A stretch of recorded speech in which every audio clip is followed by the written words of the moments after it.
Penguin Random House Audio presents Fleishman Is in Trouble by Taffy Brodesser-Akner.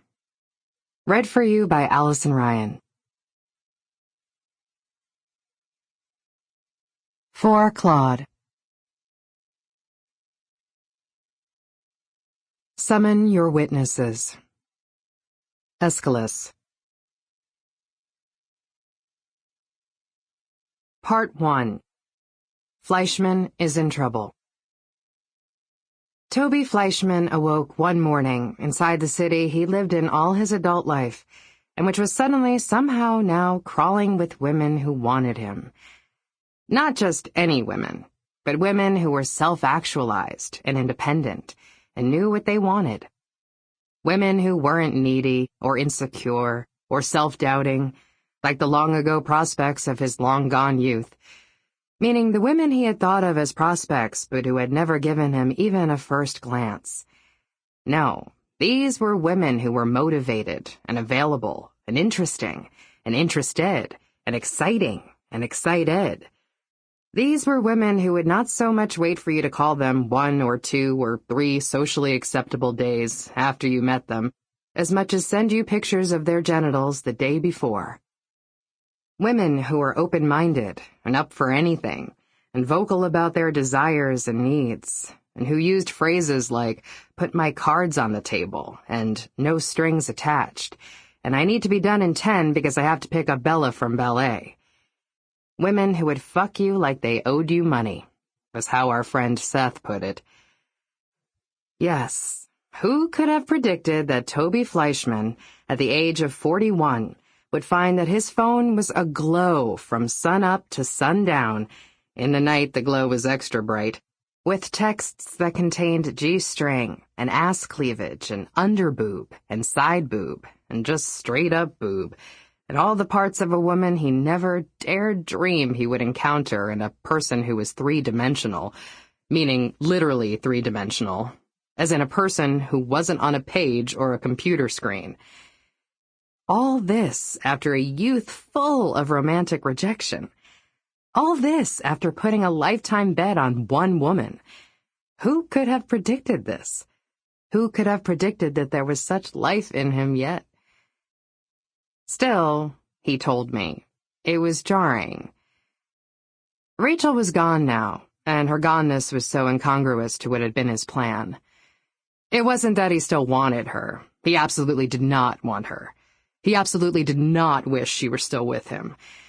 It was that he had spent so long waiting out the fumes of the marriage and busying himself with the paperwork necessary to extricate himself from it, telling the kids, moving out, telling his colleagues, that he had not considered what life might be like on the other side of it. He understood divorce in a macro way, of course, but he had not yet adjusted to it in a micro way. In the other side of the bed being empty way, in the nobody to tell you we're running late way, in the you belong to no one way. How long was it before he could look at the pictures of women on his phone, pictures the women had sent him eagerly and of their own volition, straight on, instead of out of the corner of his eye? Okay, sooner than he thought, but not immediately. Certainly not immediately. He hadn't looked at another woman once during his marriage. So in love with Rachel was he. So in love was he with any kind of institution or system. He made solemn, dutiful work of trying to save the relationship, even after it would have been clear to any reasonable person that their misery was not a phase. There was nobility in the work, he believed. There was nobility in the suffering. And even after he realized that it was over, he still had to spend years, plural, trying to convince her that this wasn't right, that they were too unhappy, that they were still young and could have good lives without each other. Even then, he didn't let 1 millimeter of his eye wander. Mostly, he said, because he was too busy being sad. Mostly because he felt like garbage all the time, and a person shouldn't feel like garbage all the time. More than that, a person shouldn't be made horny when he felt like garbage. The intersection of horniness and low self-esteem seemed reserved squarely for porn consumption. But now there was no one to be faithful to. Rachel wasn't there. She was not in his bed. She was not in the bathroom, applying liquid eyeliner to the area where her eyelid met her eyelashes with the precision of an arthroscopy robot. She was not at the gym or coming back from the gym in a less black mood than usual. Not by much, but a little. She was not up in the middle of the night, complaining about the infinite abyss of her endless insomnia.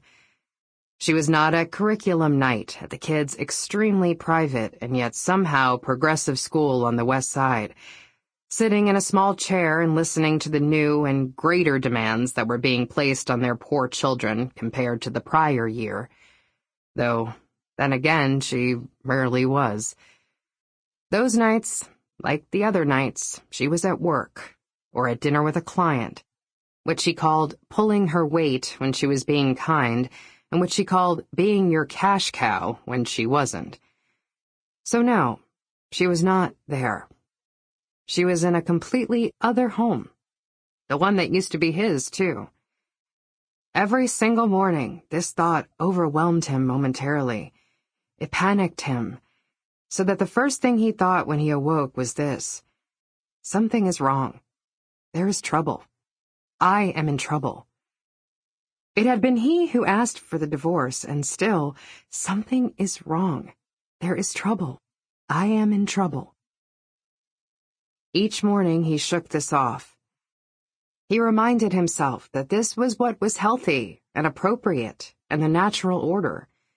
She wasn't supposed to be next to him anymore. She was supposed to be in her separate, nicer home. But she wasn't there either. Not on this particular morning. He learned this when he leaned over to his new IKEA nightstand and picked up his phone, whose beating presence he felt even in those few minutes before his eyes officially opened. He had maybe 7 or 8 texts there, most of them from women who had reached out during the night via his dating app. But his eyes went straight to Rachel's text, somewhere in the middle. It seemed to give off a different light than the ones that contained body parts and lacy bands of panty. It somehow drew his eyes in a way the others didn't. At 5 a.m., she'd written, "I'm headed to Kripalu for the weekend. The kids are at your place, FYI. It took 2 readings to realize what that meant, and Toby, ignoring the erection he'd allowed to flourish, knowing that his phone was rife with new masturbation material, jumped out of bed. He ran into the hallway, and he saw that their 2 children were in their bedrooms, asleep. FYI, the kids were there? FYI? FYI was an afterthought. FYI was supplementary. It wasn't essential. This information that his children had been deposited into his home under the cover of darkness during an unscheduled time with the use of a key that had been supplied to Rachel in case of a true and dire emergency seemed essential. He returned to his bedroom and called her. "What were you thinking?" he whisper-hissed into the phone. Whisper-hissing still did not come easily to him, but he was getting better at it every day. "What if I'd gone out and not realized they were there?" "That's why I texted you," she said.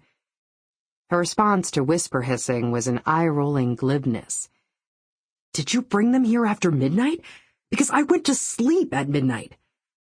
"I dropped them off at 4. I was trying to get in for the weekend.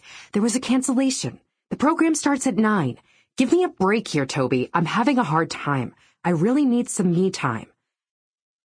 As if all her time weren't completely and totally her time. "You can't pull this kind of shit, Rachel." He only said her name at the end of sentences now, Rachel. "Why? You had them this weekend anyway." "But not till tomorrow morning." Toby put his fingers to the bridge of his nose. "The weekends begin Saturday. This was your rule, not mine." "Did you have plans?" "What does that even mean? What if there had been a fire, Rachel? What if there had been an emergency with one of my patients and I ran out without knowing they were here?" "But you didn't." "I'm sorry. I should have woken you up and told you they were there." He thought of her waking him up. Sample complete. Ready to continue?